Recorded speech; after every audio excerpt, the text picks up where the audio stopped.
Immunology সেকশনটা আছে তোদের হেলথ অ্যান্ড ডিজিজের মধ্যে পড়ে। তো ইমিউনোলজি কি? ইমিউনোলজিতে আমরা যেটা পড়বো সেটা হচ্ছে আমাদের ইমিউন সিস্টেমের কথা। আমাদের ইমিউন সিস্টেম বা অনাক্রম্য তন্ত্র কীরমভাবে কাজ করে না, দেখ আমরা প্রতি মুহূর্তে 100 রকম মাইক্রো অর্গানিজমের এক্সপোজারে আসছি। এক্সপোজার মানে টাচ, প্রত্যেক মুহূর্তে 100 রকম অর্গানিজম, মানে মাইক্রো অর্গানিজম হোক, মানে আমাদের চারিদিকে তো শুধু কোভিড নয়, আরও অনেক ভাইরাস ব্যাকটেরিয়া আছে।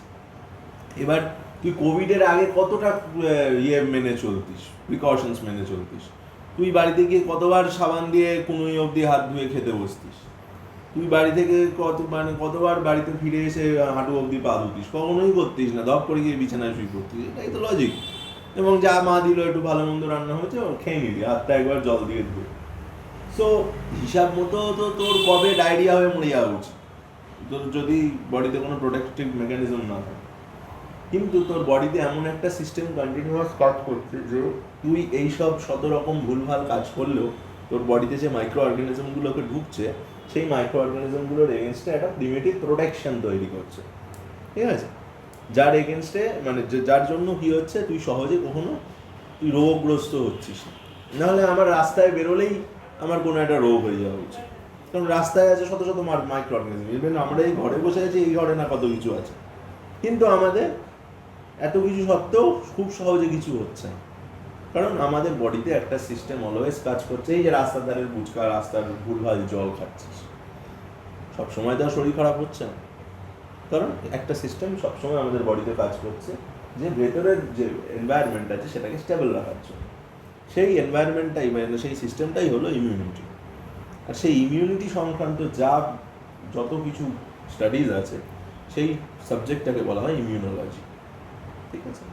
তো ইমিউনিটি পড়তে গেলে যে জিনিসগুলো সবার আগে জানতে হবে সেটা হচ্ছে দুটো জিনিসের ডেফিনেশন। একটা হচ্ছে what is an antigen and what is an antibody.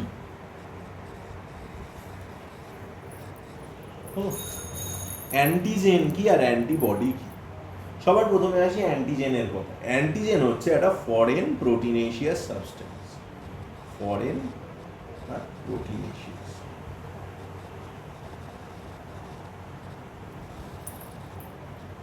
What is foreign and proteinaceous? Foreign মানে অ্যান্টিজেন কখনো আমাদের দেহে উদ্ভূত হয় না, দেহে তৈরি হয় না। অ্যান্টিজেন সবসময় একটা ফরেন পার্টিকেল। ফরেন মানে যেটা বাইরে থেকে এসছে, একটা ভাইরাস, একটা bacteria, Vibrio colliery, bacillus tuberculosis, এগুলো সব ব্যাকটেরিয়া বা ভাইরাস, এগুলো আমাদের কিন্তু কেউ বডিতে তৈরি হয় না। এগুলো আউটার এনভায়রনমেন্ট থেকে কোনো না কোনো রকমভাবে আমাদের বডিতে ঢুকেছে। তার মানে আমাদের দেহের সাপেক্ষে এরা কি ফরেন? ফরেন মানে বহিরাগত। বলে না আমি ফরেনে যাব, ফরেন মানে কিন্তু কোনো দেশকে বোঝায় না। Foreign country means the country outside India. So foreign particle means the particles outside our body, যেগুলো বাইরে থেকে আমাদের বডিতে এসে ঢোকে সেগুলোকে বলা হয় ফরেন পার্টিকেল। তা অ্যান্টিজেনের প্রথম প্রপার্টি হতে হবে, বৈশিষ্ট্য, যে সেটাকে সবসময় ফরেন পার্টিকেল হতে হবে। দ্বিতীয় কি, সেটা একটা প্রোটিনেশিয়াস সাবস্টেন্স হতে হবে, ঠিক আছে? সবসময় সেটা প্রোটিন দিয়েই তৈরি হতে পারবে। প্রোটিন ছাড়া অন্য কিছু দিয়ে তৈরি ফরেন পার্টিকেল ঢুকলে কিন্তু সাধারণত আমাদের বডিতে ইমিউন রেসপন্স তৈরি হবে না। আর কি না, have a certain molecular weight. একটা নির্দিষ্ট মলিকিউলার ওয়েটের কম বা বেশি হলে তাকে কিন্তু আমি অ্যান্টিজেন হিসেবে গণ্য করবো না। একটা এত বড় তুই একটা বল খেয়ে নিলি, সেটা কিন্তু তোর বডিতে অ্যান্টিজেন হবে। বা সাধারণ যে অ্যান্টিজেনের সাইজ হয় তার থেকে অনেক ছোট একটা কোনো কিছু তোর বডিতে যদি ঢোকে, সেটাও কিন্তু তোর বডিতে অ্যান্টিজেন হবে। একটা নির্দিষ্ট সাইজ আছে, ওই 1000 থেকে সামথিং 1500 বা 15 মানে 1000, যতদূর মনে হচ্ছে 300 থেকে 800 ডালটনের মধ্যে, এরকম একটা 300 থেকে 1000 ডালটনের মধ্যে একটা মান আছে। ওর মধ্যে যারা পড়ে তাদেরকে আমি ফেলি কিসে? তাদেরকে আমি ফেলি অ্যান্টিজেন গ্রুপ। আর একটা প্রপার্টি থাকতে হবে যেটা most important property, that it can elicit an immune response. Elicits, এই ওয়ার্ডটা প্রথম শুনলি মনে হয়, এটা একটু পোশাকি ওয়ার্ড, অ্যান্টিজেন অ্যান্টিবডির ক্ষেত্রে খুব ইউজ হয়।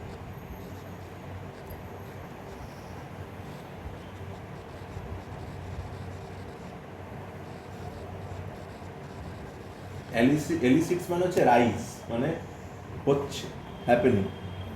এলিসিটস ইমিউন রেসপন্স মানে এই জিনিসটার প্রেজেন্সে বডিকে সবসময় রিয়াক্ট করতে হবে। সব মিললো, ওপরের তিনটে শর্তই মিললো, ফরেনও হলো, প্রোটিনেশিয়াসও হলো, সার্টেন মলিকিউলার ওয়েটও আছে, কিন্তু দেখা গেলো বডিতে ঢোকার পরে বডি কোনো রিয়াক্টই করছে না তার প্রেজেন্সে। যদি রিয়াক্টই না করে তাহলে কিন্তু তখন আমি তাকে অ্যান্টিজেন বলতে পারবো না। বডিকে তার এগেনস্টে ইমিউন রেসপন্স তৈরি করতে হবে, মানে বডিকে তার এগেনস্টে রিয়াকশন শো করতে হবে, রেসপন্স দিতে হবে, ঠিক আছে? তাহলেই আমি সেই বস্তুটিকে বা সেই প্রোটিনেশিয়াস পার্টিকেলটাকে আমি বলবো অ্যান্টিজেন। তাহলে এইখান থেকে আমি অ্যান্টিজেনের কি ডেফিনেশন দিতে পারি? Antigen is a foreign proteinaceous substance of a certain molecular weight which after entering the body elicits a certain amount of immune response. ঠিক আছে, এই হলো অ্যান্টিজেনের ডেফিনেশন। কোনো বইও পড়িনি, কোনো খাতাও পড়িনি, জাস্ট এই মুহূর্তে বানালাম, হয়তো সেকেন্ড টাইম বললে অন্যরকম বলবো, ওদেরও এরকমভাবে বলতে হবে, ঠিক আছে? তাহলে অ্যান্টিজেনের এগুলো প্রপার্টি। এইবার অ্যান্টিজেনের এগেনস্টে আমাদের বডিতে যেটা তৈরি হয় দ্যাট ইজ কল্ড অ্যান্টিবডি, ঠিক আছে? এটাকে যদি সেই সৈনিক হিসেবে ভাবিস খুব ভালো বুঝি। অ্যান্টিজেনকে তুই ভাবতে পারিস যে আউটার দেশের সৈনিক বা টেরোরিস্ট, তাকে মারার জন্য আমাদের সৈনিক হচ্ছে অ্যান্টিবডি, ঠিক আছে? তো অ্যান্টিবডির কি কি প্রপার্টি থাকবে? Antibody is also a proteinaceous substance, ঠিক আছে? যেটা কি হবে, এক হতে পারে সে অলরেডি প্রেজেন্ট আছে বডিতে,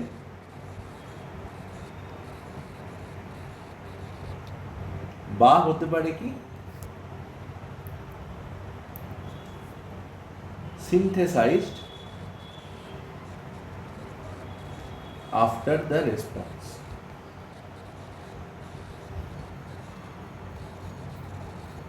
আর কি হবে? binds with a certain antigen.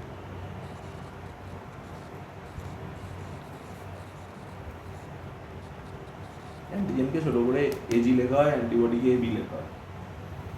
তো অ্যান্টিবডির ডেফিনেশনে কি বলবো? It will be a proteinaceous substance which may be already present in the body, মানে আগে থেকেই সে বডিতে প্রেজেন্ট ছিল, or it is synthesised as an immune response, মানে অ্যান্টিজেন বডিতে ঢোকার পরে তাকে দেখে অ্যান্টিবডিটা তৈরি হয়েছে, ঠিক আছে? এবং কি করবে? It always binds with that antigen, এবং সে সবসময় গিয়ে ওই অ্যান্টিজেনটাকে চেপে ধরবে। Then I will call it an antibody. This will be the definition of an antibody, ঠিক আছে?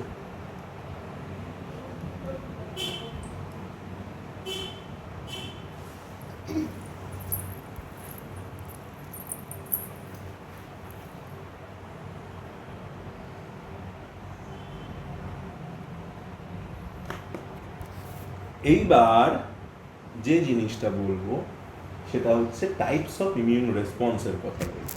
পেনটা হয়ে যাবে।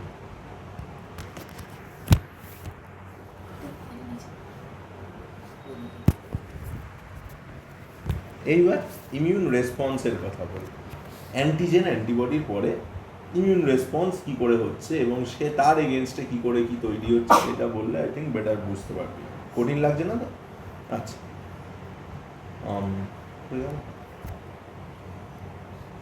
আমাদের বডিতে যে যে ধরনের ইমিউন রেসপন্স হয় সেগুলো কি সবার প্রথমে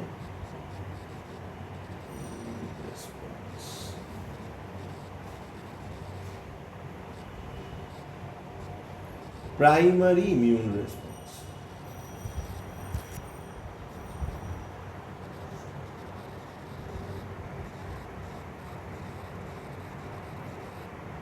ঠিক আছে? প্রাইমারি ইমিউন রেসপন্সের মধ্যে যেটা পড়ে যে তোর বডিতে একটা কিছু ঢুকছে, তোর বডি তার এগেনস্টে রেসপন্স করছে। প্রথমবার কোনো একটা জিনিস তোর বডিতে ঢুকলো, তার এগেনস্টে তোর বডি একটা সার্টেন অ্যান্টিবডি তৈরি করলো, বা সেটা অলরেডি আগে থেকেই প্রেজেন্ট ছিল, সেইটা গিয়ে ওই অ্যান্টিজেনটাকে মেরে ফেললো। এইটা হলো আমার প্রাইমারি ইমিউন রেসপন্স। বা তুই মাদারের বডি থেকে কোনো রকম অ্যান্টিবডি পেয়েছিলি ছোটোবেলায়, সেই অ্যান্টিবডিটা গিয়ে সেই অ্যান্টিজেনটার এগেনস্টে ফাইট করলো, এইটা হলো তোর প্রাইমারি ইমিউন রেসপন্স। আর সেকেন্ডারি ইমিউন রেসপন্সের মধ্যে কি পড়ে?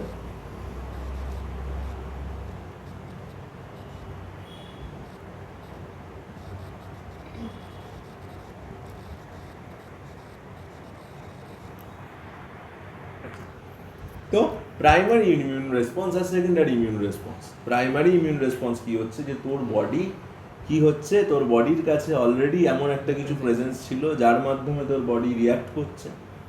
আর সেকেন্ডারি ইমিউন রেসপন্স কি করছে, তোর বডিতে অ্যান্টিজেন অ্যাটাক করছে, তোর বডি অ্যান্টিজেনটাকে কিছুই চেনে না, তার বিরুদ্ধে অ্যান্টিজেন বানাচ্ছে, দিয়ে তার এগেনস্টে রিয়াক্ট করছে।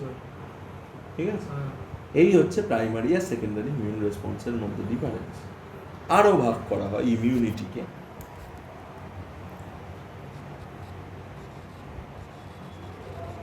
মোরাললেস একই রকম জিনিসটা। একটা হচ্ছে ইননেট ইমিউনিটি আর একটা হচ্ছে অ্যাডাপটিভ ইমিউনিটি। একই রকম। ইননেট ইমিউনিটি মানে ইনবর্ন, যেটা নিয়ে তুই জন্মেছিস বা যেটা তুই মাদার্স মিল্কের মাধ্যমে পাচ্ছিস, এটা হচ্ছে ইননেট ইমিউনিটি। তোর বডিতে একটা ডায়রিয়ার জীবাণু অ্যাটাক করলো, তোর কিন্তু ডায়রিয়া হলো না, তোর বডিতে অলরেডি অ্যান্টিবডি প্রেজেন্ট ছিল, তোর ডায়রিয়ার জীবাণুটাকে মেরে ফেললো, তুই বুঝতেও পারলি না যে তোর বডিতে ডায়রিয়ার জীবাণু অ্যাটাক করেছিল। এটা হলো তোর ইননেট ইমিউনিটির পার্ট। তোর বডিতে কোনো রকম রিয়াকশানই তুই দেখতে পেলি না, ঠিক আছে, না হলো পেট খারাপ, না হলো পেটে ব্যথা, না হলো শরীর খারাপ, কিচ্ছু হলো না। আর অ্যাডাপটিভ ইমিউনিটি মানে কি, তোর বডিতে ডায়রিয়ার এগেনস্টে কোনো ইয়ে ছিল না, মানে অ্যান্টিবডি ছিল না, তোর বডিতে ডায়রিয়ার ব্যাকটেরিয়া অ্যাটাক করলো, তো ডায়রিয়া হলো, তোর বডি সেই ডায়রিয়ার ব্যাকটেরিয়াটাকে চিনলো, তার এগেনস্টে অ্যান্টিবডি বানালো, তাকে টার্মিনেট করলো। এক্স্যাক্টলি, পক্স তো ভাইরাস। তো এই হচ্ছে অ্যাডাপটিভ ইমিউনিটি, মানে অ্যাডাপশন করছি, আমি দেখছি, শিখছি, তার এগেনস্টে নতুন অ্যান্টিবডি বানাচ্ছি, সেটা দিয়ে রিয়াক্ট করছি and all. This is under adaptive immunity. আর ইননেট ইমিউনিটি মানে যেটা তুই নিয়ে জন্মেছিস, যেটা তোর কাছে দিয়ে দিচ্ছে আগে থেকে। ঠিক আছে, বাচ্চাদের ক্ষেত্রে যেটা থাকে সেটা হচ্ছে ইননেট ইমিউনিটি। বাচ্চাদের অ্যাডাপটিভ ইমিউনিটি খুব উইক হয়, যাই জন্য বলে যে বাচ্চাদের প্রথম 6 মাস শুধু ব্রেস্ট মিল্কের ওপরে রাখতে, কারণ ওটা টোটালটাই ইননেট ইমিউনিটি ফর্ম করে বাচ্চাদের। ঠিক আছে, অ্যাডাপটিভ ইমিউনিটি হচ্ছে যেটা আমরা দেখছি, ব্যাকটেরিয়াকে দেখছি, ব্যাকটেরিয়ার এগেনস্টে বানাচ্ছি, দিয়ে সেটার এগেনস্টে অ্যাপ্লাই করছি। ঠিক আছে, আচ্ছা, এইবার আমি লাইন অফ ডিফেন্সে চলে যাব। আমাদের বডিতে 3টে লাইন অফ ডিফেন্স আছে।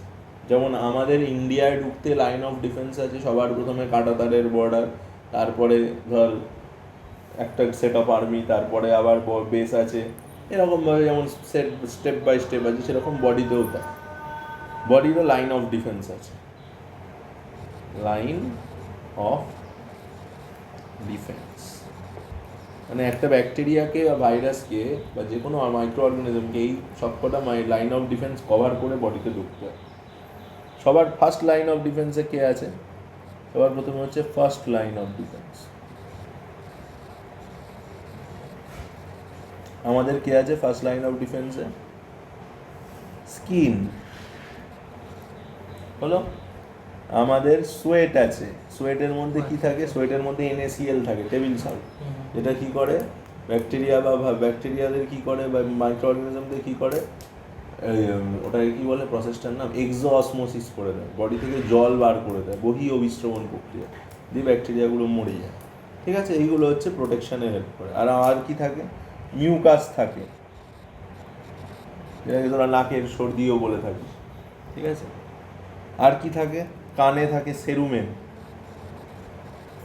এইগুলো সব হচ্ছে ফার্স্ট লাইন অফ ডিফেন্সের মধ্যে পড়ে। কানের খোল যেটাকে বাংলায় বলে, ঠিক আছে, এগুলো সব হচ্ছে প্রোটেকশন হিসেবে কাজ করে। তারপরে হচ্ছে সেকেন্ড, কেউ তো বলেনি পরিষ্কার করতে, মানুষই তো করছে। কোনো সায়েন্স স্টাডিতে বলেছে প্রতিদিন সকালে উঠে কান পরিষ্কার করবে, নইলে কানে গাছ হবে? বলেনি তো। আমরা তো কত কিছুই করি, কোনো কিছুরই তো লজিক নেই। ডেলি দাড়ি কাটে মানুষ, কত খারাপ জানিস দাড়ি কাটা? হ্যাঁ, দাড়িটাকে মেনটেন করুক, ট্রিম করুক। শেভ করা খুব খারাপ জিনিস। হ্যাঁ,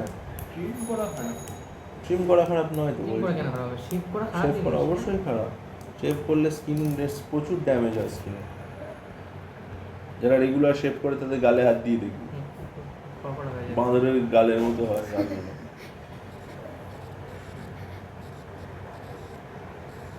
second line of defence, second line of ডিফেন্সের মধ্যে পড়ে এইগুলোকে যদি কেউ ক্রস করে বডিতে ঢুকে পড়ে, তাহলে তাকে second line of defence face করতে হয়। সেকেন্ড লাইন অফ ডিফেন্সের মধ্যে আমাদের কি পড়ে? আমাদের পরে হচ্ছে ট্র্যাকিয়া, যে সেলগুলো থাকে, সেলস অফ ট্র্যাকিয়া, মানে উইন্ড পাইপে যে সেলগুলো থাকে, ওখানে এক ধরনের ফ্যাগোসাইটিক সেল থাকে, ঠিক আছে? ফ্যাগোসাইটিক সেল কি করে? ফ্যাগোসাইটিক সেল কপাকপ খেয়ে নেয় ব্যাকটেরিয়া। আর কি থাকে? ম্যাক্রোফেজ থাকে, ঠিক আছে? আর কি থাকে? এনকে সেলস থাকে, ন্যাচারাল কিলার সেলস। এরা ন্যাচারাল কিলার হয়, যাকে থাকে তাকে মেরে দেয়, মানে অ্যান্টিবডি অবশ্যই। আর কে থাকে? ডেনড্রাইটিক সেলস থাকে। এগুলো তো নেই, বলে দিচ্ছি একটু একটু। এরা কেউ স্পেসিফিক কিলার নয়, এদের কাজ হচ্ছে যেখানে অ্যান্টিবডি দেখবে মেরে দেবে। এরা স্পেসিফিসিটি নেই, অ্যান্টিজেন দেখবে মেরে দেবে। সব বলবো, চুপো যারা সবার পর, ঠিক আছে? এরা কে? এরা সিম্পল কিলার, বুঝতে পারছি? আমাদের অ্যান্টিবডিটা জেনারেল টু স্পেসিফিকের দিকে যাচ্ছে। প্রথমে দেখ কোনো স্কিন, সোয়েট, এদের কোনো মারধরের ব্যাপার নেই, ওরা ঢুকতেই দেবে না। তারপরের জন নর্মাল কিলার, যাকে দেখবে তাকে মারবে, ঠিক আছে? এরপরে আসছে থার্ড লাইন অফ ডিফেন্স, যেটা হচ্ছে স্পেসিফিক।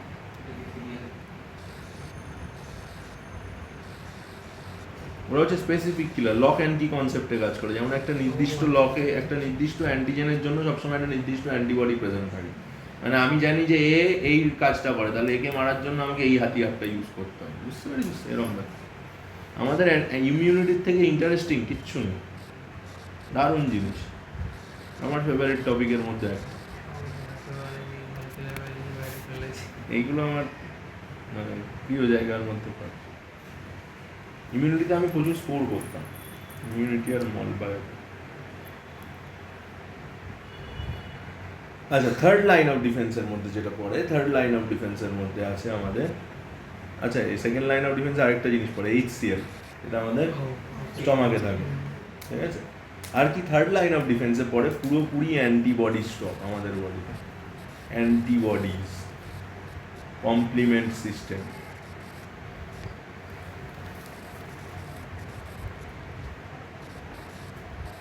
এটা দুজনেই পড়ে হচ্ছে আমার কোথায় না থার্ড লাইন অফ ডিফেন্স। আস্তে আস্তে স্পেসিফিক হলো জিনিসটা। সবার প্রথমে ছিল জেনারেল, তারপরে শেষে গিয়ে হলো স্পেসিফিক। একদম নির্দিষ্ট অ্যান্টিজেনের এগেনস্টে অ্যান্টিবডি তৈরি হবে, দিয়ে তার এগেনস্টে গিয়ে কাজ করবে। আর কমপ্লিমেন্ট সিস্টেম জিনিসটা লাস্টে হবে, একদম ইমিউনিটি যখন শেষ হবে তখন কমপ্লিমেন্ট সিস্টেম। আচ্ছা, এবার ইমিউন রেসপন্সের কথা বলি। ইমিউন রেসপন্স কি জিনিস বললাম অলরেডি, যে একটা নির্দিষ্ট অ্যান্টিজেনের প্রেজেন্সে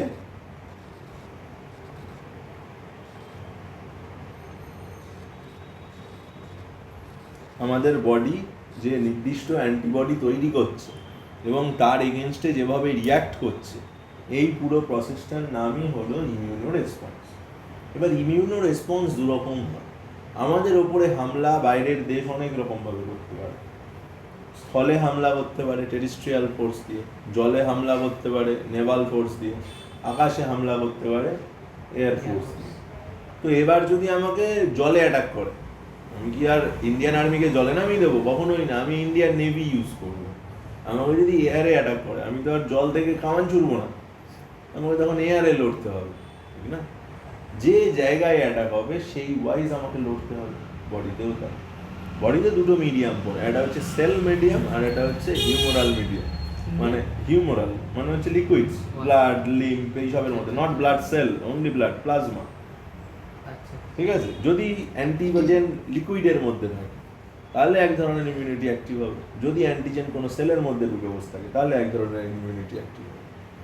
তো এই হিসাবে ইমিউনিটিকে, আমাদের ইমিউন রেসপন্সকে দুটো ভাগে ভাগ করা হয়। একটা হচ্ছে cellular immuno response,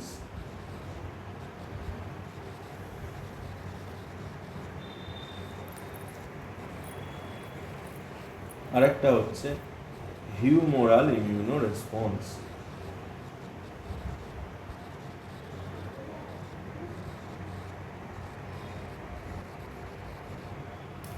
cellular immuno response আর হিউমোরাল ইমিউনো রেসপন্স। সেলের মধ্যে অ্যাটাক হলে সেলুলার, হিউমাস মানে হচ্ছে ব্লাডে ঘুরে বেড়ালে বা লিম্ফে ঘুরে বেড়ালে, লিকুইডে ঘুরে বেড়ালে হিউমোরাল। তার আগে আরেকটা জিনিস পড়তে হবে, তোরা পড়েছিলি WBCর কথা, ডব্লিউবিসি কে কি ভাবে ভাগ করা হয় পড়েছিস তোরা? বল দেখি। এ গ্র্যানিউলোসাইটস পড়িসনি?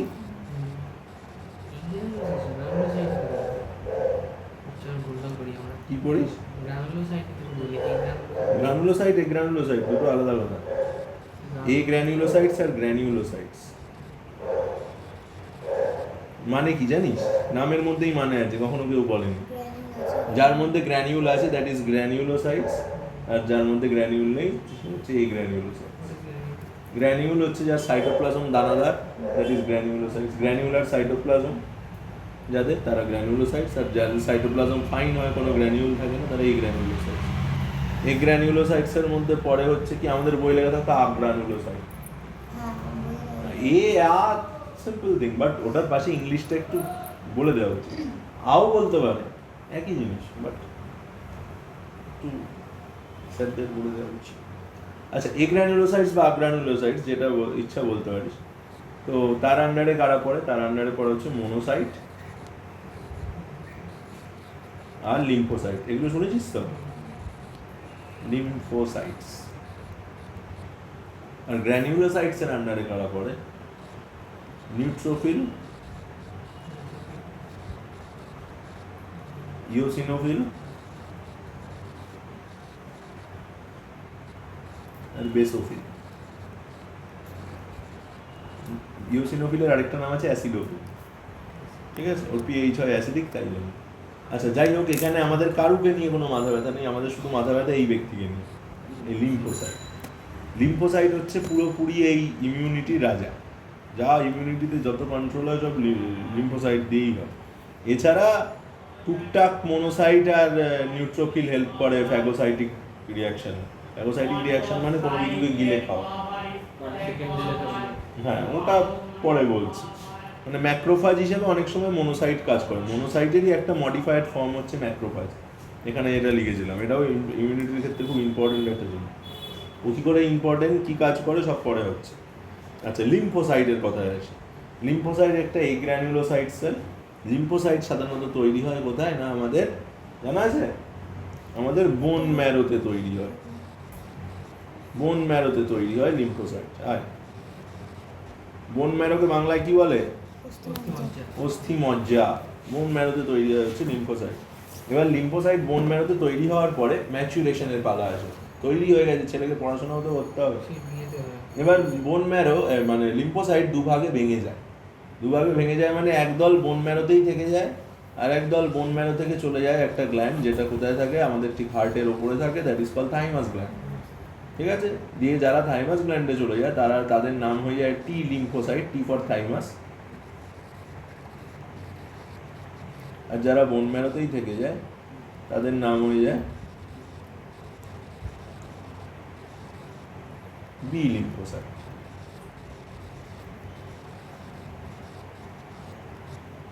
এর মধ্যে বি লিম্ফোসাইটটা কন্ট্রোল করে কি না, হিউমোরাল ইমিউনিটিটাকে, মানে ব্লাড রিলেটেড ইমিউনিটি।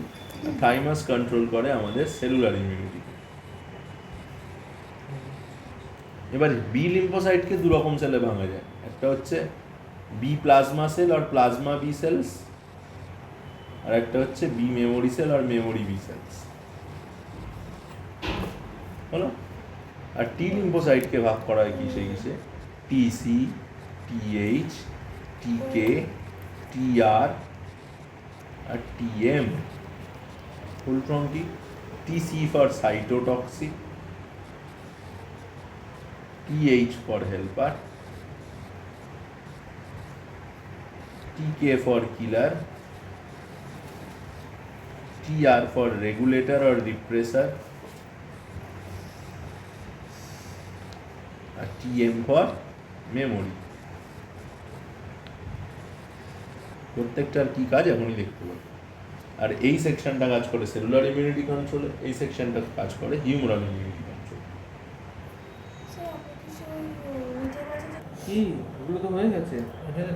এইবার যেটা বলবো, আমরা টি লিম্ফোসাইট আর বি লিম্ফোসাইটের সেকশনগুলো দেখলাম, ক্লাসিফিকেশন দেখলাম। এইবার কি দেখবো না, সেলুলার ইমিউন রেসপন্স আর হিউমারাল ইমিউন রেসপন্স কি করে হচ্ছে। সবার প্রথমে আজকে আমরা দেখবো যে সেলুলার ইমিউন রেসপন্স কি করে হয়। Cellular immuno response.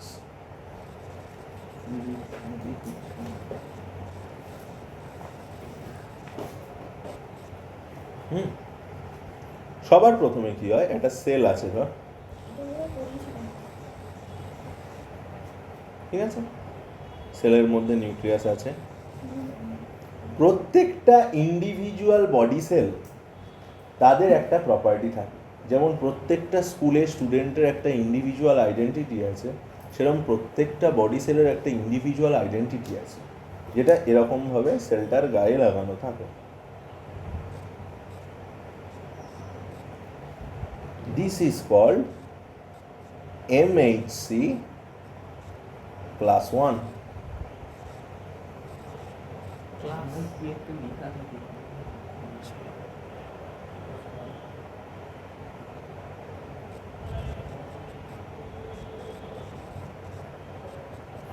MHCর full form কি পল্লবী?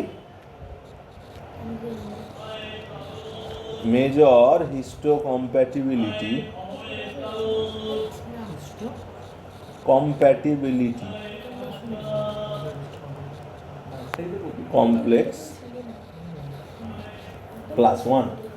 এটা হচ্ছে একটা আইডেন্টিটি প্রুফ। যেমন তোর স্কুলের একটা আইডেন্টিটি প্রুফ আছে, তোর ব্যাজ বা তোর আইডি কার্ড, সেরকম প্রত্যেকটা সেলের এরকম একটা করে আইডি কার্ড আছে, যেটা সেলের বাইরে এরকমভাবে ঝোলানো আছে। That is called MHC class 1। এটা দিয়ে সেলটা কি দেখাচ্ছে যে আই ইউর বডি সেল। একটা বডি যেভাবে স্ক্রিনিং করে, বডি কি করে বুঝছে কে অ্যান্টিজেন কে মানে কে ফরেন কে নন ফরেন, বডি স্ক্রিনিং করে জাস্ট MHC1 গুলো। ওই দেখি আইডি কার্ড দেখাও, যে আমি দেখালাম যে I am your body cell, don't kill me. If you are showing your ID card then you are good to go, but if you can not show your ID card, এরকমভাবেই তো body বুঝবে, আরে ভাই তোর ID card কই, তুই কে, তোর তো MHC1 নেই, তখন বলবে এই যে ফরেন, একে ধরে। এটা হচ্ছে একটা সিস্টেম। তো প্রত্যেকটা সেলের কাছে MHC ক্লাস 1 থাকে। এইবার এরকমই একটা কোনো সেলকে ধর একটা ব্যাকটেরিয়া অ্যাটাক করেছে। অ্যাটাক করলে কি করে, ব্যাকটেরিয়া বা ভাইরাস সাধারণত তার অনলি ডিএনএ সেগমেন্টটুকুকে ব্যাকটেরিয়ার মধ্যে ঢুকিয়ে সেলের মধ্যে ঢুকিয়ে দেয়।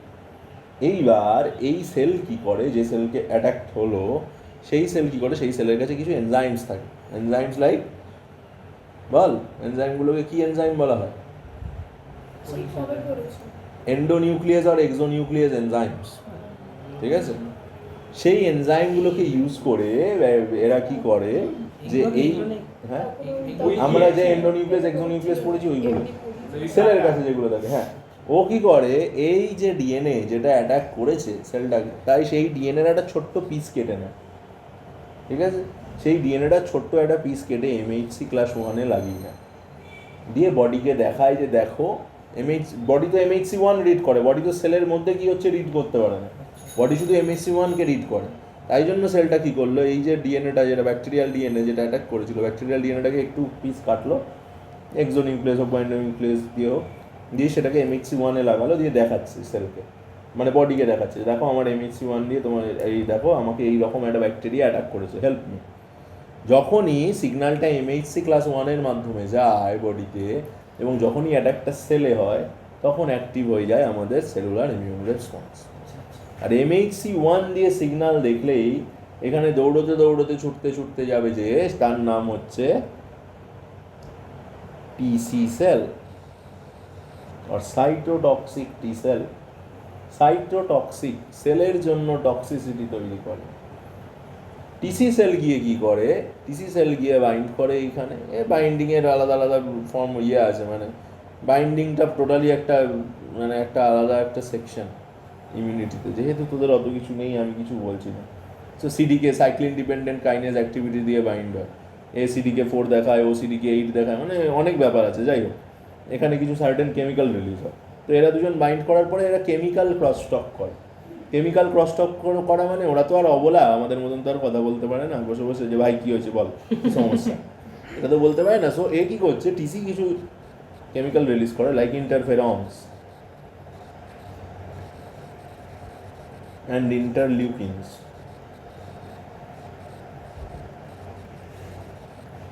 ঠিক আছে, তার পরিবর্তে সেলটাও কিছু কেমিক্যাল রিলিজ করে টিসিকে আনসার করে।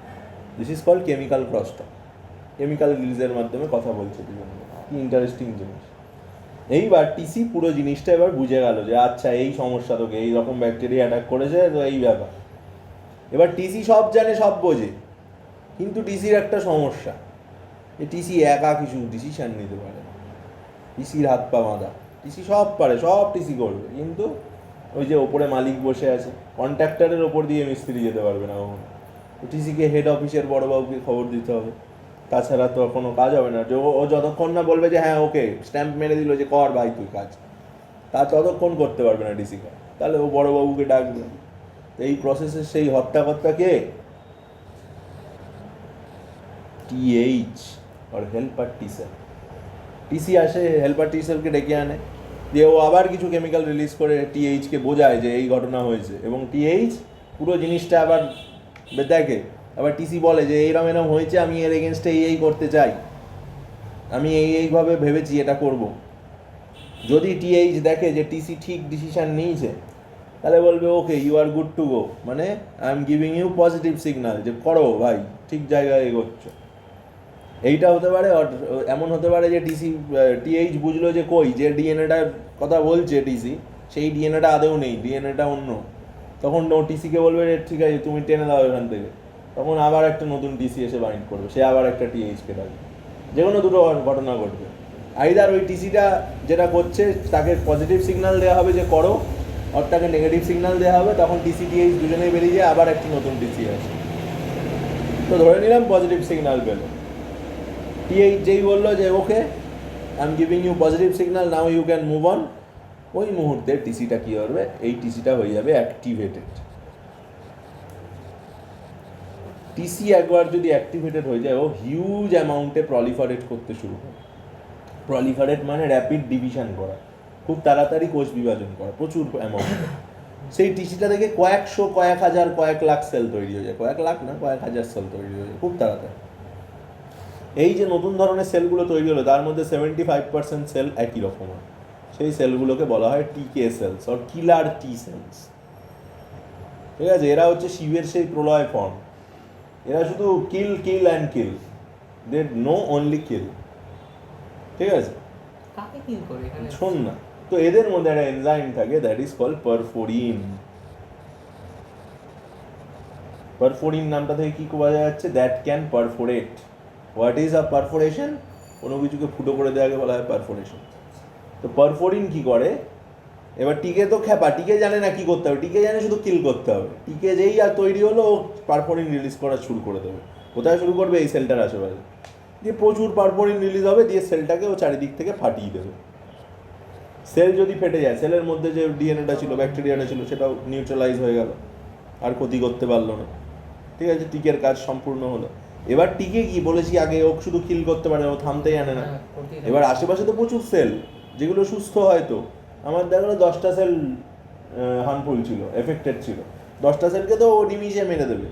বাকি যে আরো 10,000 সেল আছে আশেপাশে, সেগুলোকেও তো মেরে ফেলবে। ও তো বুঝছে না যে কে ভালো কে মন্দ, ও শুধু পারফোরিন রিলিজ করে যাবে। তাহলে একে তো থামাতে হবে। থামানোর কাজ করে আমাদের টিআর আর রেগুলেটর আর রিপ্রেসার।